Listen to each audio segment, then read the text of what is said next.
Assalamualaikum warahmatullahi wabarakatuh. Alhamdulillahirabbil alamin. Sahabat Alija, kita bertemu lagi di podcast Ramadan bersama saya Tata Suhendra.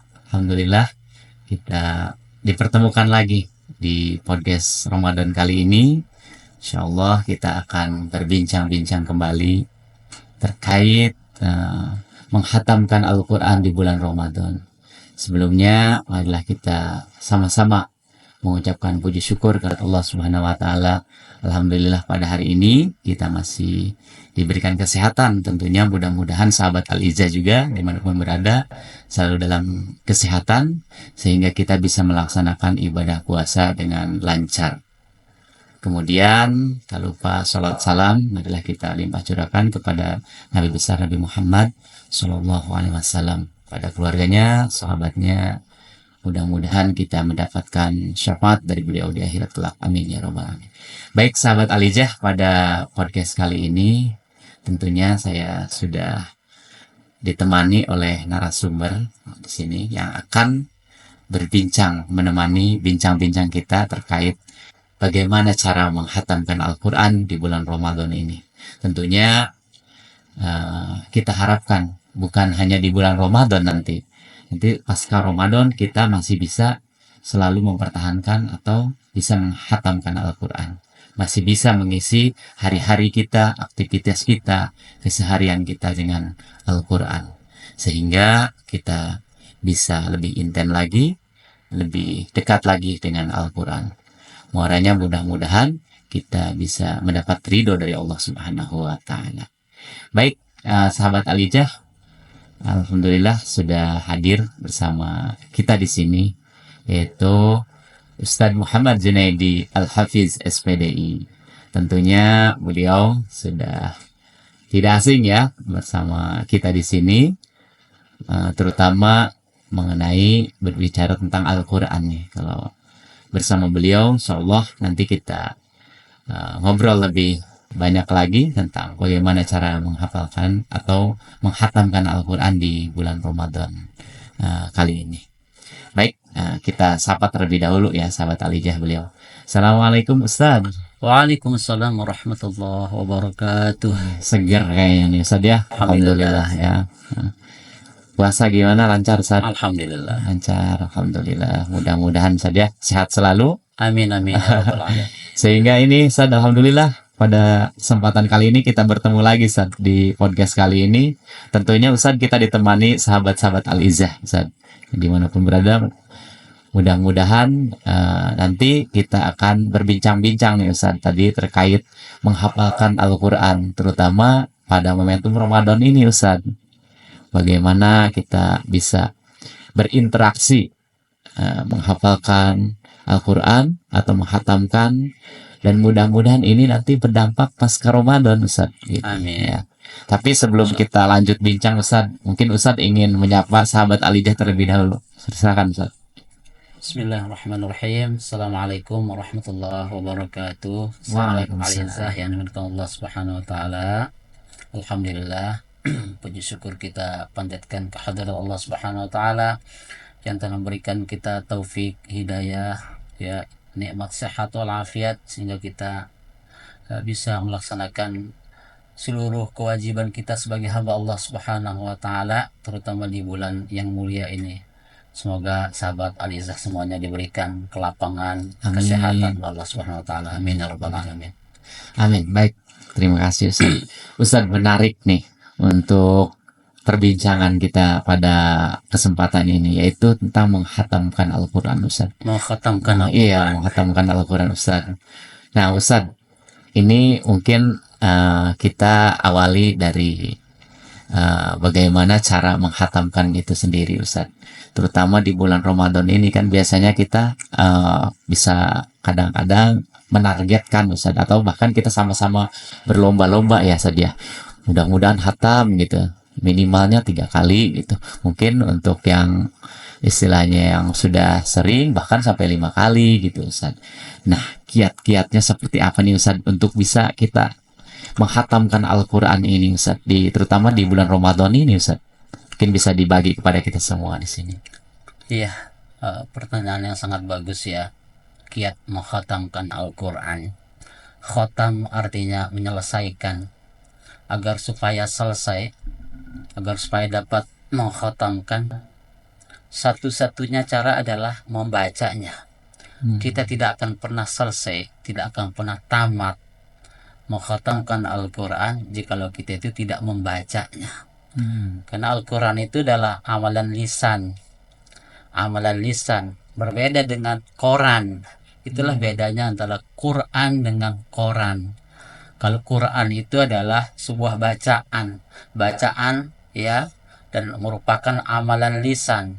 Jikalau diucapkan, dilantunkan dengan lisan, baru berpahala. Masya Allah. Ya, meskipun ini adalah amalan lisan, akan tetapi hati kita, pikiran kita sibuk menerjemahkan apa yang kita baca.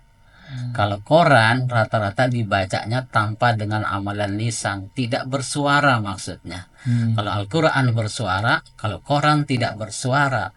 Oleh karena itu kalau ada orang yang duduk di atas kursi membaca Quran sambil bersuara, itu biasanya disebut orang-orang yang baru belajar membaca. Kalau mau ingin mengkhatamkan Al-Quran, satu-satunya cara adalah membacanya. Membacanya dengan lisan, dengan cara mengeluarkan suara ya, dalam jumlah yang banyak ya, siang dan malam. Orang yang membaca Al-Quran dengan lancar, insya Allah dengan mudah akan mengkhatamkan Al-Quran. 3 hari insya Allah khatam, jikalau bacaannya lancar. Akan tetapi jikalau bacaannya tidak lancar, bisa lebih dari 3 hari.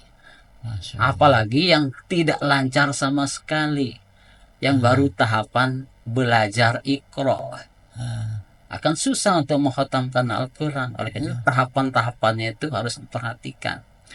Kita berbicara kepada orang yang lancar sekarang.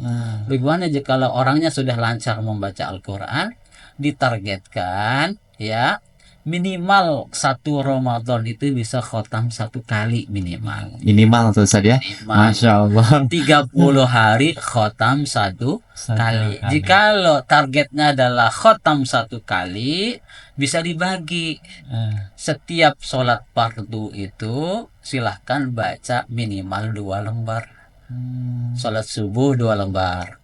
Habis sholat zuhur 2 lembar. Bisa diatur qobliyah dan ba'diyahnya, sebelum dan sesudahnya. Asarnya 2 lembar, maghribnya 2 lembar, isyaknya 2 lembar. Ya, 2 kali 5 10. Al-Quran itu 1 juz itu adalah 10 lembar. Sehari kita sudah bisa membaca 1 juz. Bisa 1 kali hatam ya Ustaz ya. 30 hari 30 hari hatam 1 kali. Itu sangat ringan lah. 2 lembar. 2 lembar itu cuman hitungan berapa menit saja enggak. Jikalau targetnya khotam 1 kali. Jikalau targetnya khotam 2 kali, 3 kali, 5 kali, 10 kali, tentunya ditambah, bukan 2 lembar, tapi ditingkatkan 5 lembar, 10 lembar dan seterusnya. Seperti itu. Baik Ustaz, menarik nih Ustaz ya. Tadi sahabat Alizah untuk khotam 1 kali sudah di-share sama Ustaz ya. Minimalnya tadi pada sholat 2 lembar Ustaz ya. 2 lembar. Itu paling yang wajib lah. Iya, yang minimal lah Ustaz ya. Gitu. Ya kalau ditambah lagi setiap sholat sunnah qobliyah ba'diyah barangkali ditambah sekian, itu bisa khotam 2 kali. Iya. Baik. Sahabat Alija, tentunya kita tadi disampaikan oleh Ustaz harus tetap semangat ya, tadi tahapan-tahapan Ustaz ya. Nah, bagaimana Ustaz ini untuk tadi bagi yang sudah lancar minimalnya 1 kali untuk Ramadan ini, minimal itu kata Ustaz ya, bahkan itu terlalu minim lah, target minim Ustaz ya itu ya, target batas bawah. Target minim ya, itu bisa dimaksimalkan. Nah tadi Ustaz sampaikan bisa 3 kali bahkan 5 kali. Itu Ustaz untuk mensiasatinya itu, untuk kita menghatamkannya, kalau target umpamanya kita minimal 5 kali dalam Ramadan ini gitu. Nah itu kita bisa membaginya seperti apa? Kalau tadi 1 juz itu kan 2 lembar tuh Ustaz. Kalau yang lebih dari 1 juz seperti apa Ustaz cara kita membaginya? Kalau targetnya adalah lebih dari 1 kali, entah itu 3 kali, entah 5 kali, 7 kali, atau lebih dari 7 kali, maka ya harus menyisihkan waktu dalam jumlah yang banyak. Tentunya bukan 2 lembar setiap sholat, tapi lebih. Bahkan harus mencari waktu-waktu yang lain. Waktu khusus gitu, Ustaz. Waktu khusus, waktu spesial. Spesial. Di antara waktu-waktu spesial itu adalah di waktu malam. Masya Allah. Baca taraweh, bolehlah setelah taraweh itu kita boleh pulang ke rumah dulu untuk makan, minum barangkali, bercengkrama dengan keluarga barangkali bagi yang punya keluarga. Setelah itu, setelah melihat keluarga kita sudah tertidur, anak-anak kita sudah tertidur, maka kita bisa melanjutkan bacaan kita. Entah itu di rumah kita, atau di masjid, atau di tempat yang lain yang tenang, dalam jumlah yang banyak. Dan itu tersisa waktu yang sangat panjang sampai waktu sahur. Sampai waktu sahur berapa jam coba? Jadi kalau kita mulai dari jam 10 atau jam 11 sampai sahur, itu terhitung berapa jam? Lebih dari 3-4 jam itu. 3-4 jam kita bisa membaca Al-Quran dalam jumlah yang banyak, dalam jumlah yang maksimal itunya. Itu tipnya kalau ingin khatam dalam jumlah yang banyak. Ya, tapi kalau diisi dengan tidur, insya Allah tidak akan khatam. Ya, jadi sahabat Alija, mudah-mudahan ya kita tadi itu disampaikan, dikasih triknya nih sama Ustadz. Jadi harus punya waktu-waktu khusus saja. Itu ya, khusus. Selain tadi ba'da sholat, tadi ba'da sholat taraweh pas malam itu saja. Atau mungkin ba'da subuh saja, mungkin subuh. bisa waktu yang lebih ini saja kita bisa manfaatkan untuk tilawah. Memanfaatkan waktu-waktu luangnya. Setiap ada waktu, ya silahkan dilanjutkan bacaannya ya dalam jumlah yang banyak. Masya Allah. Ustadz, ini fenomena ya di kita kan pas Ramadan ini kadang alhamdulillah banyak komunitas juga Ustadz ya yang pas untuk menghatamkan Al-Quran bersama seperti itu. Nah, kaitannya dengan tadi seperti Ustadz sampaikan bahwa Al-Quran itu bacaan gitu Ustadz. Nah, untuk kita tilawah ini Ustadz, kadang mungkin sekarang eranya teknologi saja. Bahkan Al-Quran ada di HP seperti itu. Nah, saat kira-kira untuk ketika kita tilawah atau membaca Al-Quran ini, sebaiknya saat kalau umpamanya kan dia di mushaf langsung saja kita pegang, kita tadaburi, kita berinteraksi langsung, bersentuhan langsung. Nah, saat kaitannya dengan kita yang tilawah di HP seperti itu, bagaimana saat kira-kira tips-tips buat kita seperti apa lebih utamanya seperti itu gitu saat. Iya, yang afdalnya sebenarnya adalah kita itu memegang mushaf ya, mushaf yang asli itu. Akan tetapi dengan canggihnya era zaman sekarang, teknologi sekarang itu semua Al-Quran sudah masuk ke HP masing-masing, sehingga tidak ada alasan untuk tidak membaca Al-Quran. Kalau dulu barangkali ada alasan, saya nggak bawa Al-Quran. Barangkali lagi pepergian kemana, kemudian nggak baca Quran karena memang nggak bawa Quran. Belum wudhu dan seterusnya. Sekarang Al-Quran sudah ada di HP-nya masing-masing. Dalam keadaan apapun bisa baca Al-Quran. Di dalam bis bisa baca Al-Quran dengan HP-nya masing-masing, ya melanjutkan bacaannya dan seterusnya itu ya. Seperti itu. Alhamdulillah saja luar biasa.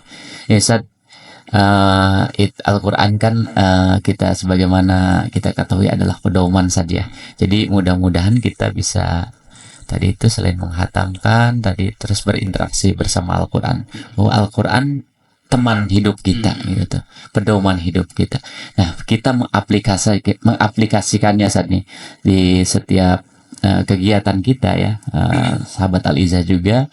Mungkin aktivitas kita kan berbeda-beda saat. Bagaimana saat kita bisa terus bahwa menjadikan Al-Quran itu teman kita, interaksi kita tidak terputus. Bagaimana kita bisa mengaplikasikan di keseharian kita, Ustaz? Iya, menarik ya. Quran itu selain bacaan juga ada makna tadabbur di dalamnya. Oleh karena itu membaca Al-Quran sekedar membaca itu pasti nilainya berbeda dengan tadabbur dan tafakkur, isi kandungan yang ada di dalamnya. Oleh karena itu Ibnul Qayyim, seorang imam besar namanya Imam Ibnul Qayyim, mengatakan bahwa membaca Al-Quran, faqira'atul Quran ya bitadabburin wa tafakkurin khairum min khatmah bi ghairi tadabburin wa tafakkurin. Membaca Al-Quran dengan memahami isi kandungan yang ada di dalamnya ya, mentadaburi isi kandungannya, memikirkan apa yang termaktub di dalamnya berupa kisah-kisah dan seterusnya, itu lebih utama daripada mengkhatamkan Al-Quran dalam jumlah yang banyak. Nah, ketika membaca Al-Quran, saya ingatkan saya pribadi ini dan antum sekalian, ketika membaca Al-Quran itu bukan sekedar amalan lisan atau bacaan yang dikeluarkan, melainkan berusaha untuk mentadaburi isi kandungan yang ada di dalamnya. Agar supaya apa? Agar supaya bacaan kita benar-benar mengena dan tersentuh. Dan itu menjadi pedoman kita dalam kehidupan sehari-hari. Ketika kita memahami apa yang kita baca, maka insya Allah kita akan bisa mengaplikasikan, ya, mengamalkan dalam kehidupan sehari-hari. Banyak orang yang membaca Al-Quran, akan tetapi kadang, ya, tidak dipraktekkan akhlaknya dalam kehidupan sehari-hari. Kenapa? Karena tidak memahami, tidak mentadaburi apa yang sedang dibaca. Seperti itu. Masya Allah. Mudah-mudahan saja kita bisa mentadaburi tadi saja, terus mempraktekkan juga dalam kehidupan sehari-hari. Baik sahabat Alijah, luar biasa ya bagaimana kita menjadikan Al-Quran sebagai pedoman hidup kita.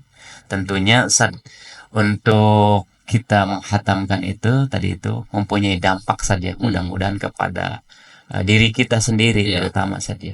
Bagaimana kita bisa meningkatkan spiritualitas kita sehingga kita bisa apa yang kita hatamkan, apa yang kita baca itu berdampak kepada diri kita sendiri. Jadi mudah-mudahan kita bisa tadi itu seperti yang saya sampaikan, mempraktekannya ya saja, baik secara lahiriah maupun batiniah. Orang yang membaca Al-Quran dengan ikhlas karena Allah Subhanahu wa Ta'ala, maka insya Allah Allah akan memberikan taufik, ya, untuk melakukan ibadah-ibadah yang lainnya. Itu dampaknya itu. Dampak Al-Quran itu. Dampak Al-Quran diantaranya bukan sekedar Al-Quran ya, tapi ibadah-ibadah yang lain juga sama. Membaca Al-Quran ibadah, sholat ibadah, sedekah ibadah. Ya, semua yang kita lakukan, ya, baik itu baca Al-Quran dan ibadah yang lain itu ada dampaknya. Jikalau selesai membaca Al-Quran, jikalau selesai sholat, jikalau selesai sedekah, sehabis sedekah, infak dan seterusnya, kemudian kita terdorong untuk melakukan ibadah-ibadah yang lainnya lagi, itu tandanya bahwa ibadah kita itu diterima oleh Allah SWT. Berdampak itu. Oleh karena itu dikatakan di dalam perkataan ulama-ulama salaf itu bahwa, ya, man amila hasanah thumma atba'aha bil hasanah fadzalika alamatu qabulil hasanatil ula. Lianna Allah Ta'ala idza qabila amala 'abdin waffaqahu bil a'malis salihah. Barang siapa yang melakukan suatu ibadah amal soleh, kemudian setelah melakukan ibadah amal soleh itu dia terdorong lagi untuk melakukan ibadah yang lainnya. Contoh sederhana, habis sholat zuhur, selesai salam, tiba-tiba hatinya terdorong untuk berzikir. Kemudian dia berzikir. Selesai zikir, tiba-tiba hatinya terdorong untuk melakukan ibadah yang lainnya berupa tilawah Al-Quran. Selesai tilawah, dia terdorong lagi untuk melakukan ibadah-ibadah yang lain. Selalu terdorong. Itu adalah pertanda bahwa amal ibadah yang pertama dilakukannya, yaitu sholat, itu diterima oleh Allah SWT. Kenapa? Karena jikalau Allah mengabulkan, menerima amal seseorang, maka Allah akan senantiasa memberikan taufik untuk melakukan ibadah amal soleh yang lainnya. Tapi sebaliknya, man amila hasanah thumma atba'aha bis sayyi'ah fadzalika alamatu raddil hasanatil ula wa 'adamu qabuliha. Barang siapa yang melakukan amal soleh, entah itu sholat atau ibadah yang lainnya, kemudian setelah melakukan amal soleh tersebut, dia itu melakukan kejahatan, tidak terdorong untuk melakukan kebaikan, tapi sebaliknya melakukan kejahatan, keburukan, maka itu pertanda bahwa amal soleh yang dilakukan pertama kali itu tertolak dan tidak diterima oleh Allah Subhanahu wa Ta'ala. Jadi ada berdampak itu. Amal ibadah kita berupa membaca Al-Quran itu akan berdampak kepada pribadi kita dan akan berdampak, yaitu mendorong kita untuk melakukan amal soleh berikutnya. Seperti itu. Masya Allah, luar biasa Ustaz ya. Bagi dampak atau bentuk setelah membaca Al-Quran tadi luar biasa, masya Allah, bisa melahirkan amal-amal soleh Melahirkan yang amal soleh berikutnya yang Sad ya. berikutnya. Masya Allah. Luar Jadi biasa. mudah-mudahan tadi kita setelah melaksanakan satu amalan bisa berlanjut ke amalan yang lainnya saja. Iya. Luar biasa. Baik Ustadz, kalau untuk menghatamkan itu sendiri tadi ya Ustadz ya, mungkin bisa di-share kepada sahabat Alija dan kita semua dari mungkin pengalaman Ustadz sendiri ya, mungkin eh, dari awal Ramadan sampai sekarang, bagaimana kiat-kiat Ustadz selama Ramadan ini menghatamkan Al-Quran. Mungkin jika kalau yang sudah hafal Al-Quran lebih ringan mungkin saja, bisa lebih lebih cepat mungkin, tapi bagaimana dengan yang kita yang masih mungkin tadi tahapan-tahapan belajar Ustaz, tahapan-tahapan memperbaiki bacaan seperti itu, bagaimana Ustaz? Bagi saudara-saudara yang sudah lancar membaca Al-Quran, maka silahkan ditargetkan minimal khotam 1 kali dan maksimal sebanyak mungkin. Tapi bukan sekedar mengkhotamkan, melainkan sering-seringlah berhenti ya untuk mentadaburi, melihat isi kandungan dari apa yang kita baca. Karena setiap Al-Quran itu ada pokok-pokok bahasan yang ada di dalamnya. Kalau kita melihat Al-Quran kemudian sedikit melirik ke samping, yaitu terjemahannya, maka kita akan bisa melihat pokok-pokok bahasan dari apa yang sedang dibaca. Ayat sekian sampai ayat sekian itu menceritakan tentang kisah Nabi Musa barangkali. Setelahnya nanti akan beralih pokok bahasan, ya, akan beralih pokok bahasan tentang apa, tentang halal haram, tentang yang lainnya dan seterusnya. Ya, jadi bukan sekedar mengkhotamkan, akan tetapi sering-seringlah berhenti untuk melihat apa yang sedang dibaca berupa kandungan yang ada di dalamnya. Bagi yang sudah mengerti bahasa Arab, paham bahasa Arab, ini biasanya akan lebih cepat ketika dia membaca, langsung bisa menerjemahkan apa yang sedang dibaca. Seperti itu. Ya, Ustaz, luar biasa ya. Jadi kita tidak hanya fokus untuk menghatamkan saja, untuk mentadaburi juga tentang kandungan-kandungan yang ada di dalam Al-Quran. Mentadaburinya ya. Dan begini, ada lagi nih. Bagaimana jika kalau ada pertanyaan barangkali itu bahwa di bulan Ramadan ini apakah sebaiknya kita membaca saja atau mengkhatamkan Al-Quran, atau kita berusaha untuk menghafalkan? Itu itu Ustaz, menarik itu Ustaz. Mudah-mudahan nanti kalau berbicara tentang menghafalkan nih Ustaz, kita tentunya ingin saja jadi semampu kita masing-masing nih Ustaz. Jadi ingin memaksimalkan, terutama kita di bulan Ramadan ini saja, kalau bisa menghafalkan Al-Quran luar biasa. Tadi selain menghatamkan, menghafalkan juga saja. Menghatamkan aja dulu. Menghatamkan ya. Berusaha menghatamkan Al-Quran dalam jumlah yang banyak, sehingga kualitas bacaan kita ya itu bertambah, lancarnya juga bertambah ya. Tartilnya, kemudian jumlah khotamannya juga bertambah. Yang dulunya barangkali cukup 1 atau 2 kali, ini bertambah menjadi 2, 3, ditingkatkan lagi dan seterusnya. Kecuali barangkali yang perempuan ya, perempuan itu memang ada rukhsahnya, ada keringanan, setiap bulan itu ada waktu-waktu untuk istirahatnya. Tapi kita lihat itu perempuan justru lebih semangat ketika menghatamkan Al-Quran dibandingkan yang laki-laki ya. Ya, meskipun ada masa-masa penghalangnya seperti itu ya. Tidak ada jaminan laki-laki itu lebih banyak khotam. Ya, buktinya kemarin juga ya kita lihat di acara itu yang perempuan justru yang saja, Masya Allah, yang khotam Al-Quran seperti itu. Barangkali laki-lakinya lebih sibuk. Baik Ustaz. Baik Ustaz, untuk menghatamkan ini mungkin pertanyaan terakhir nih Ustaz, buat kita semua di sini, untuk mengatur intensitas sesuai jadwal kita masing-masing itu kan tadi fleksibel saja. Tapi bagaimana kita bisa selalu membacanya, menghatamkannya. Nah, saat untuk tempatnya sendiri saat gitu tuh ya. Apakah utamanya ketika kita menghatam Al-Quran itu di masjid atau di rumah Bahkan kalau rumah nggak dibacakan Al-Quran seperti kuburan gitu kata saja seperti itu. Nah, apakah ketika di kantor gitu, itu seperti apa saat lebih afdol dan istimewanya kita dalam menghatamkan Al-Quran itu sendiri? Masalah tempat dikembalikan ke pribadi masing-masing. Iya. Jikalau dia adalah pegawai kantoran, tentunya dia membaca Al-Quran itu di kantornya, di tempat kerjanya. Iya. Bagi yang pengangguran, yang tidak ada kerjaan barangkali, ya afdolnya memang di rumahnya atau di masjidnya, dimanapun bisa membaca Al-Quran. Nah, itulah keistimewaannya umat Nabi Muhammad.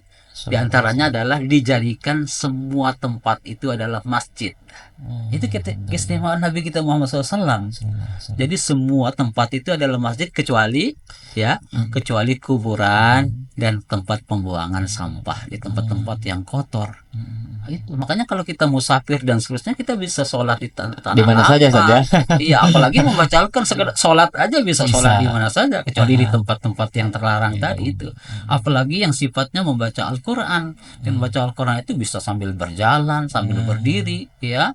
Bisa membaca Al-Quran. Bagi yang khotam bisa sambil lari, bisa Masya Allah. berjalan, bisa ya. Amin, amin. Bagi yang sudah hafal Al-Quran gitu ya.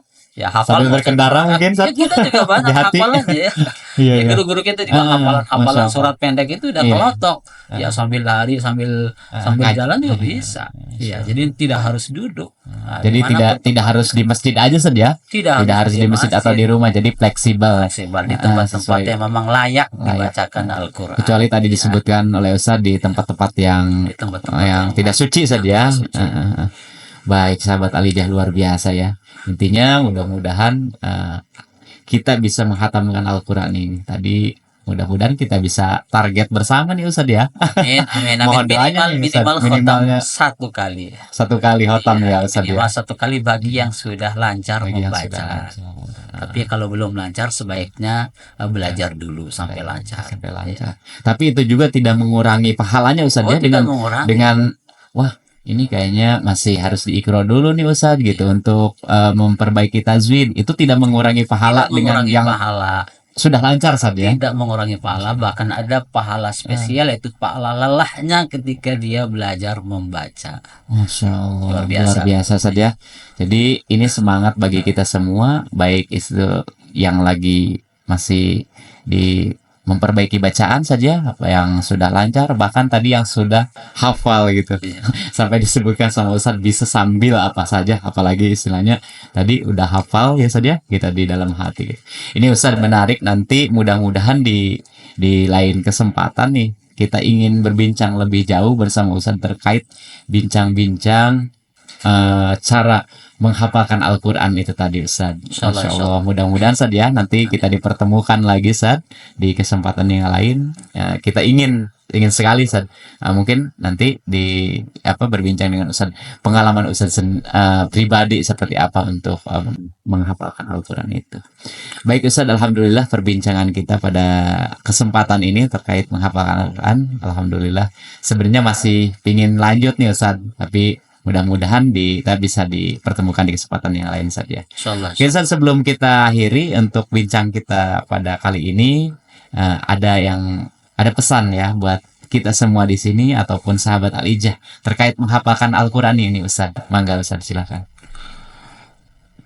Sahabat Alijah yang dimuliakan Allah Subhanahu wa taala, di Ramadan kali ini marilah kita sama-sama meningkatkan kualitas bacaan Al-Quran kita ya. Kemudian setelah kualitas bacaan kita itu meningkat, marilah kita sama-sama bertekad ya, punya niat yang ikhlas lillahi ta'ala untuk berusaha menghafalkan, mengkhatamkan Al-Quran dalam jumlah yang banyak dengan maksimal, kemudian berusaha untuk menghafalkan ayat-ayat suci Al-Quran dalam rangka untuk beribadah kepada Allah Subhanahu wa taala. Amin ya rabbal alamin. Semoga Allah mengabulkan seluruh doa-doa kita. Amin ya rabbal alamin. Amin ya rabbal alamin. Aduh, makasih Ustadz ini sudah berkenan hadir di sini di kesempatan ini di tema kita memperbincangkan mengenai menghatamkan Al-Quran tadi. Mudah-mudahan Ustadz bermanfaat bagi kami semua, bagi kita Amin, semua amin. di sini, tentunya sahabat Al-Ija, kita bisa menghatamkan Al-Quran di bulan Ramadan ini. Baik Ustadz, untuk bincang kita, kita cukupkan sampai di sini. Mudah-mudahan kita bisa lanjut di kesempatan yang akan datang. Kita akhiri. Assalamualaikum warahmatullahi wabarakatuh. Waalaikumsalam warahmatullahi wabarakatuh.